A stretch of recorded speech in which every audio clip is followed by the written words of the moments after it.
Welcome to the Life by Design podcast with your hosts, Jessilyn and Brian Persson.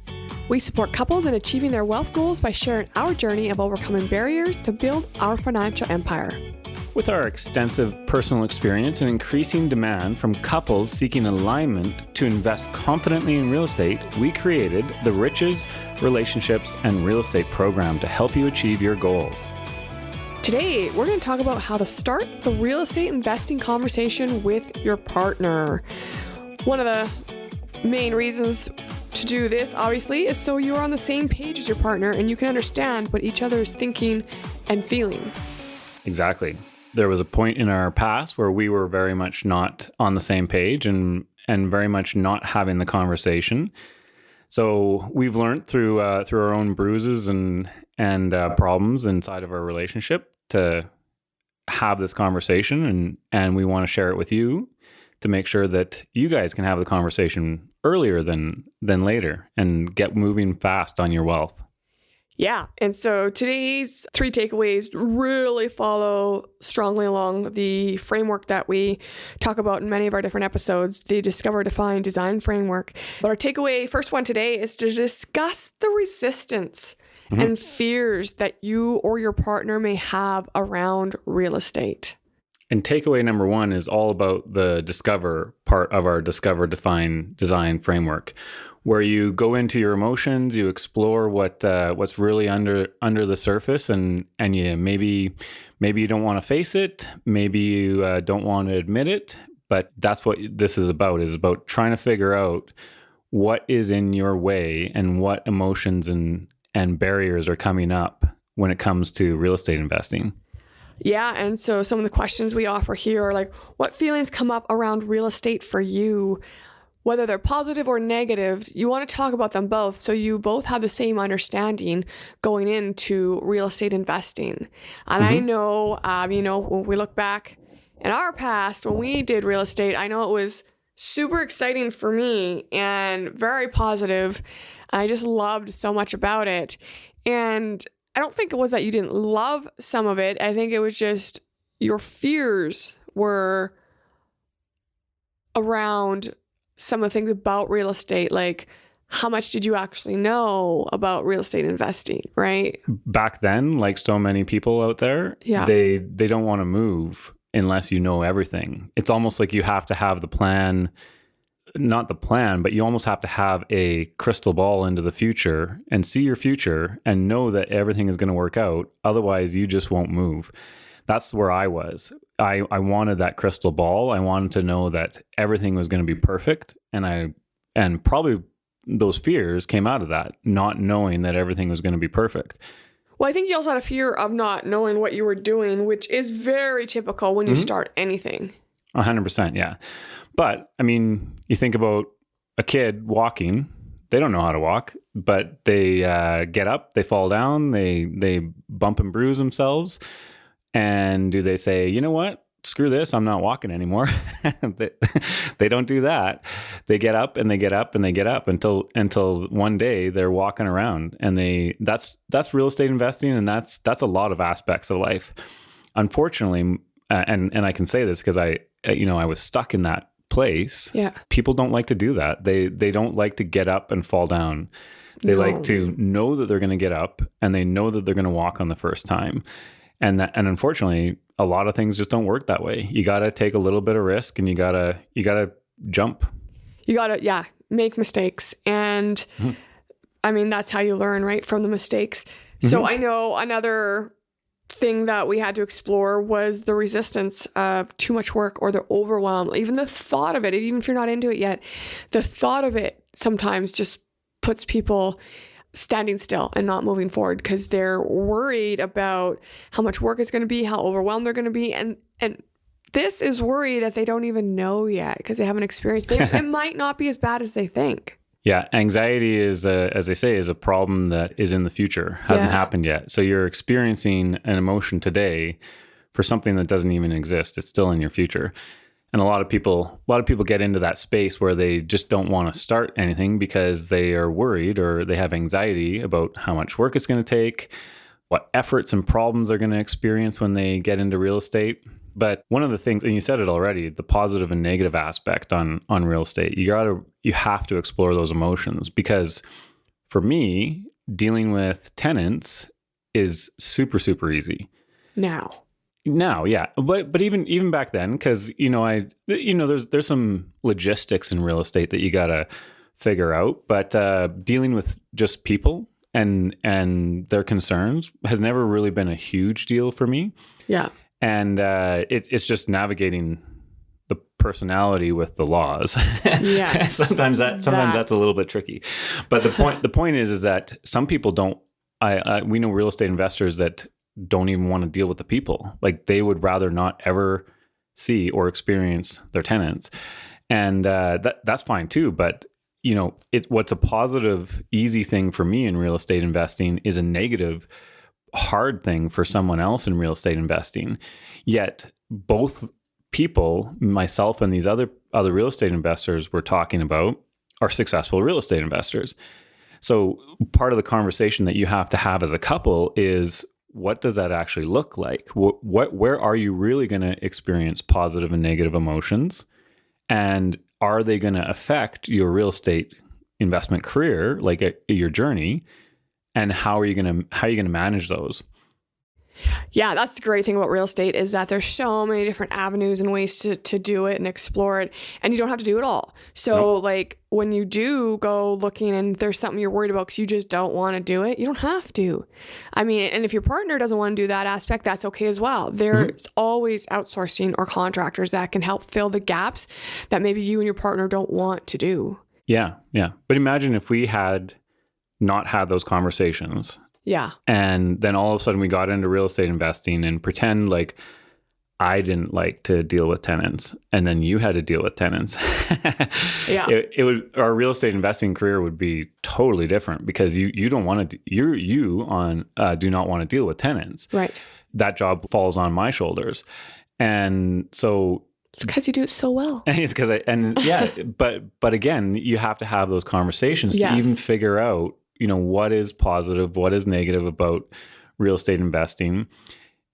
And then, it goes way past tenants. There's we have people who we deal with that they don't like debt, right? Yeah. But part of real estate investing is debt. You almost can't get away from it in a good real estate investing environment. Right. And not all debt is bad. Nope, not all debt is bad. It's a matter of how you manage it. Yeah. But people will come in and they absolutely do not want debt, or debt terrifies them.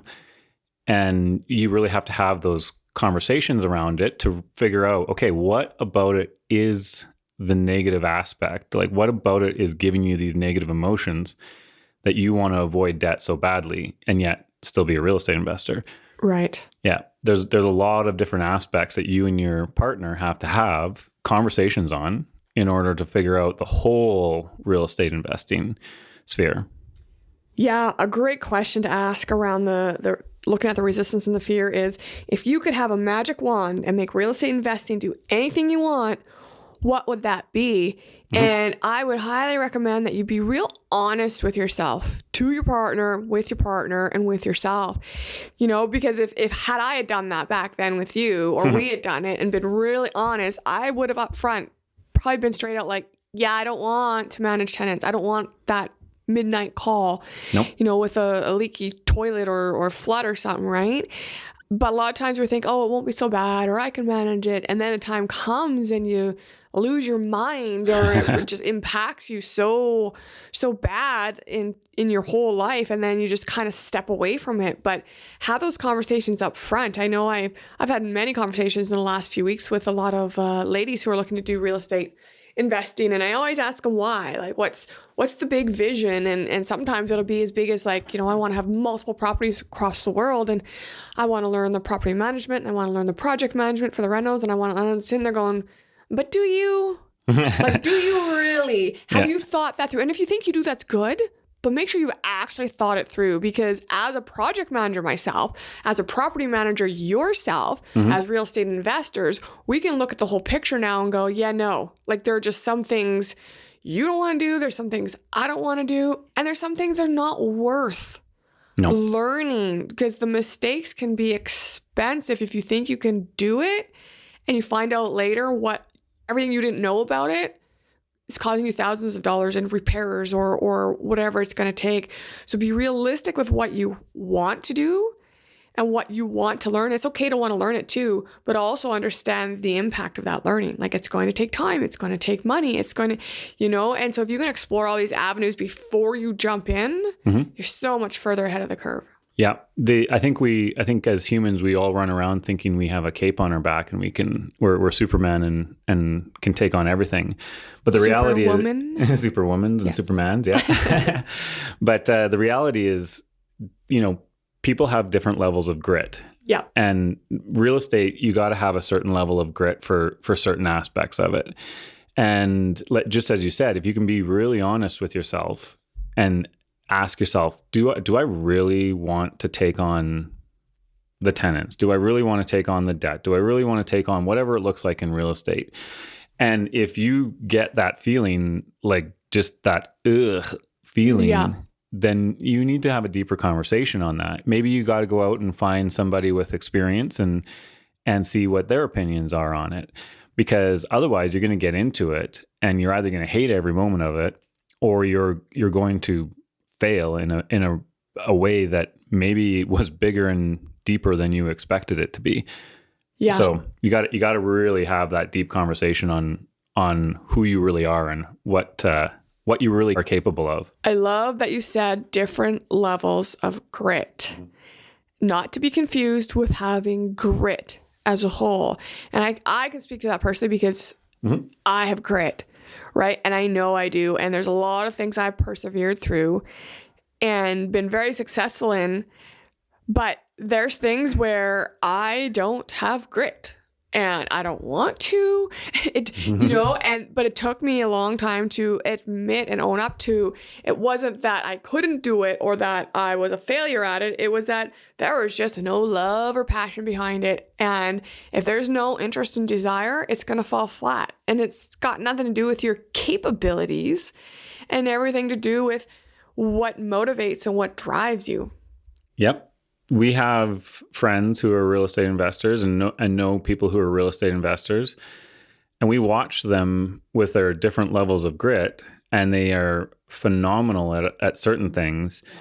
And then their portfolio just languishes in other things because they have absolutely no desire to take that on and carry that burden. And it shows up in their portfolio. You have this you end up getting these lopsided sort of portfolios that are very, very good at one thing and suffering in another thing. Yeah, 100%. All right, takeaway number 2, discuss what you want as a couple. Now this lands in the define on our framework. Define what you want. So what do you want to achieve in real estate investing? And set measures for success and measures for failure so you have something to look at and compare as you go down this journey.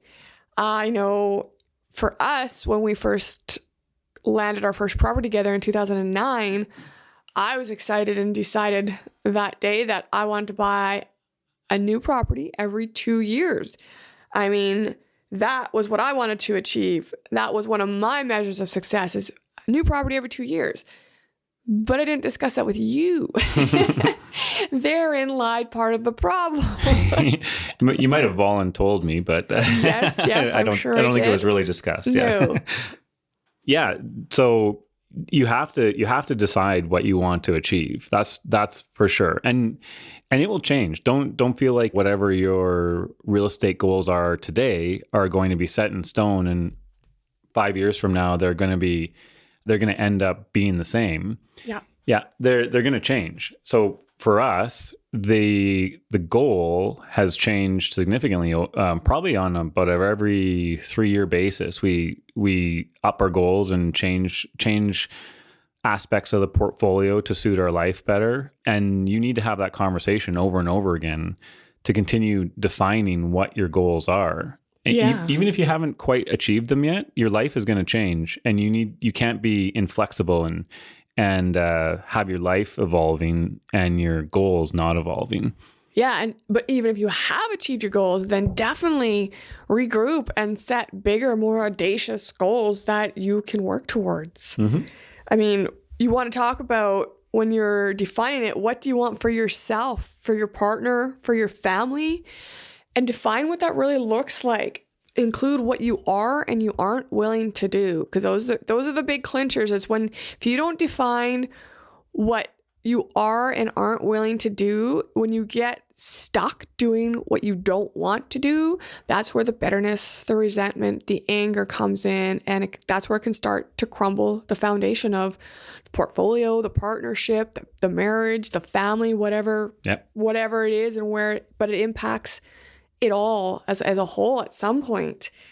So yeah, really defining what you are willing and not willing to do also makes it clear for your partner. It's like setting those agreements. Like, for example, we know you are managing the clients and I am not. That's an agreement we have.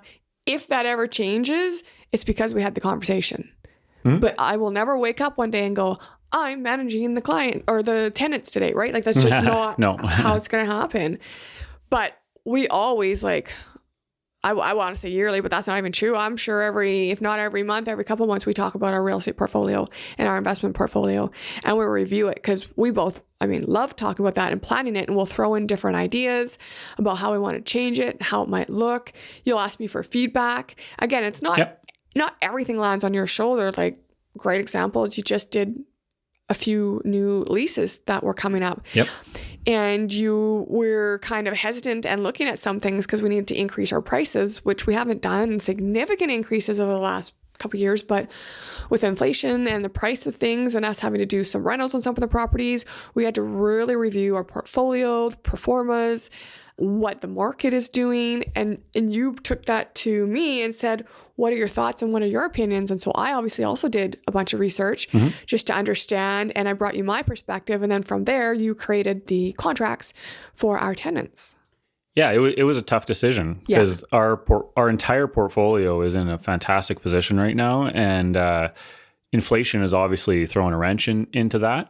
And the problem is that as you change things, you need to really predict how those changes are going to impact your portfolio. Yes. And my issue was, as I change things, I see these down the road effects that are going to start throwing things off. And I was very, very hesitant to change things. So I knew I had to come to an outside source like you and get another opinion and say, hey, what does this really look like? Like, can you like reframe this for me? Yeah. And then you did. And then I was able to pick up the torch after you reframed it and carry it down the road a fair bit further and ultimately come out to something that was very workable for me, the tenants and the portfolio and everything. Whereas if I didn't do that, if I didn't have that conversation with you, I think in probably a few years, that portfolio might have started to suffer some issues. Whereas now the forecasting is there. We've predicted everything out to a couple of years from now, and I'm totally happy and stable with everything. It could not have gone that way without a conversation. 100%. And it's good to get a second set of eyes, especially if your partner is, likes that world where they're looking at numbers and research in the market. And I know not everyone does, but to give a little bit more of a deeper understanding of what we're talking about, like you could have gone forward with the leases as is, and we would have been fine. It would have covered our bills for the next year or two. But the things that aren't at the forefront that maybe weren't on top of mind for you are things like, okay, we need to replace the shingles and the windows. And you're going, oh, and now we're going, okay, there's at least 20, 30 grand. We know this is coming up. And then what about mortgage renewal? That was a big one. It's like, okay, we're good for the next couple of years as we're locked in. But when that comes up for renewal, we know the interest rates are higher. So is that going to cover the cost from that perspective? And then also, like you said, inflation. So we include utilities with our rent deal. So as the cost for electricity and heat and water and all that goes up, is that going to continue to be covered in our portfolio? So there's a wider look when you're looking ahead, say 5-10 years versus just 1-2. And that's where we were able to come together and look at the bigger picture. And then you were able to take that away, break it down and figure it out. Yeah, money was one thing, and this is where the conversations are so super important, because you have a lot of very important topics here inside of a relationship that are getting all mixed up together, and you really got to sort them out. So we had money issues inside of that, like not issues inside the portfolio, but like everyone has money issues out there. Yeah. They have different opinions on money, different feelings on money, different ways they're going to act on money.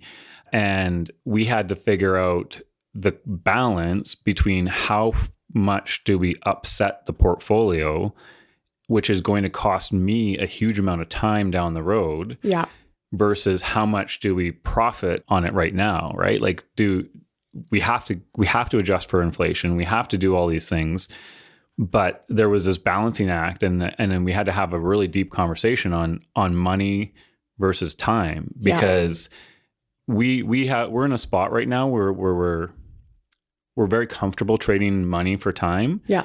And so in this case, we had to have that conversation on how much time are we going to give up for how much more this portfolio is going to be profitable. Yeah.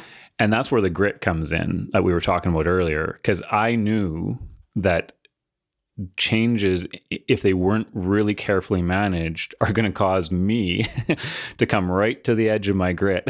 Yeah. and I'm going to be losing my mind with trying to keep the portfolio together, because we've made too many changes too quick and threw it into chaos. Yeah. Yeah. So there's a lot. I mean, we're talking about a really deep conversation here and complicated conversation in real estate. But the idea is that if you and I did not have that conversation together, how would we have come about 3 months or a year from now, and things are starting to change where you didn't really have the conversation, and now you don't really know what is actually happening, and now your relationship is under stress. Now the portfolio is under stress. You have all these different stressors hitting you, and sometimes it would be hard to figure out where those came from. 100%. So have those conversations, define what your future should look like, and make sure that you're both on the same page. Yeah. And that lends in well to takeaway 3, which is design how you're going to get there. Right? So who is going to be responsible for what work? I know we discussed this a little bit there, but that's a great conversation. If someone is really good with dealing with the business side, like looking at MLS, talking to the realtor, lawyer, mortgage brokers, banks, then let that person run with it. Yeah. And the other person obviously is going to be informed. They're a partner, they're part of it. But if they don't need to be, you want to make sure you're cognizant of your time too and how it's spent. Yep. For us, going and being in front of the tenants is my thing. You love scheduling. You love making sure everything is like clean in the calendar. So a lot of that stuff I just push onto your shoulders. Yeah. And we've had many conversations and revisions over exactly like the responsibilities of either party and who's going to handle what. And for us now, it's just kind of second nature. Yeah. And we still have conversations to revise it. You got to, because again, life evolves and things aren't going to stay the same all the time. Yep. But you really do need to have a responsibility list. Yeah. 100%. And when you're talking about the design of how you're going to get there, talk about what can we do today to start this journey? Like, what's the timeline? What timeline do you and your partner want for this to evolve from when you're going to start it to how long you want to have it, when you anticipate exiting? Now, I'm not saying go into depth about exiting when you haven't started, but like just keep it in mind that it's going to be part of the conversation. And who do you need to involve? Partners, right? Whether it's your, like we said, mortgage broker, realtor, lawyer, maybe it's your parents for babysitting. And just make sure that you guys are starting to line that all up so you're ready when you decide to take those steps. Yeah, that's one thing we didn't do early on is build a real team and go out there and interview lawyers and accountants and different people. And we kind of just fired off to whatever lawyers were the lawyers of the day whenever we bought a property. And that really didn't. That worked okay. I mean, the lawyers still get the paperwork done, but ultimately you should take that extra time to have an interview with a lawyer, or like a number of lawyers and a number of other professionals that you're going to need inside of the real estate space, including, as you said, perhaps your parents for babysitting, perhaps the babysitter themselves, interview a few babysitters who's most flexible to your real estate schedule that you're trying to design. That all kind of came together for us haphazardly because we just did it as we needed to. And I think if we had had that opinion to have those conversations 10 years ago or more, we would have been in a little bit more comfortable spot right now. Everything would have been a little bit smoother at the beginning. Oh, for sure. And the same goes with, like, I know you mentioned the lawyer, but your mortgage broker and your realtor. And I say that with a little bit of emphasis because we used multiple mortgage brokers over our portfolio, multiple realtors over our portfolio, but learned the hard way later down the line. Like, not every mortgage broker or realtor is familiar when it comes to real estate investing. They can do a mortgage, for example, but they might be used to just your kind of typical home buyer, not someone who has multiple properties, so they don't know all the rules. Same with a realtor. Yep. When they're looking for properties, they can help you look for a property. That's not the hard part. But if they understand that you're an investor and what your plans are with that, that's a different way to be reviewing property and the numbers. Yeah, we just recently had a wealth event that we put together, and we had every manner of person in that room, from people who were starting out to people who had already 10 properties or more. Yep. And it's very interesting talking to those people because, they have very, very different opinions on where they are in their real estate journey, and the way that they interact and communicate and know how they got to go about talking to people is very different from a beginner to an experienced investor. And you can tell that the experienced investor has had to go out and have those conversations and is consistently in conversations with people to keep the portfolio alive. It's not just a matter of, how smart and how fast can they move. There's a lot of conversations that have to happen to bring people into your ecosystem of that portfolio. Yeah. And I know one thing we've talked about before and we'll mention here is just a little caution around working with family who may be experts in the field, but not necessarily experts in investing. So if your uncle's a mortgage broker, that doesn't mean you should just use him because he's your uncle. If he has experience in, real estate investing and mortgages, perfect. Yeah. But if not, you may want to look for someone who does. Same with the realtor, your lawyer, whomever it is you need as professionals. Just a little caution. Family isn't always the best choice. No, family and friends are very common stories to use as professionals because they're comfortable, right? You know them, you know what their personality is like. You maybe you just are easier having a conversation with them as compared to somebody new. But yeah, as you were saying, you really got to go deep into what they're all about inside of their profession, because not everybody is created equal. And just because you're comfortable with them does not mean that they're gonna do the job that you need to do. Yeah, for sure. And a lot of times I find family and friends really are hesitant to have that conversation that you might need to hear, but they don't want to hurt your feelings. But in the end, it's going to hurt your pocketbook because they don't want to share that with you. Yeah, that's not where you want to be. When you're designing your plan, make sure you align yourself with other like-minded people. It just helps to have that support, the mentors, people who've been there. And don't forget to celebrate your wins and successes. So work that into the budget when you're designing what you want to do for your real estate portfolio. So to recap the takeaways, first, discuss the resistance and fears you and your partner have when it comes to real estate investing. Then discuss what you want as a couple. And lastly, design how you're going to get there so you're both on the same page with the same plan. Our next topic is going to be about how to get educated together. This allows for both of you to hear the same facts and stories, and it gives you different perspectives and ideas to talk about when you're on your own.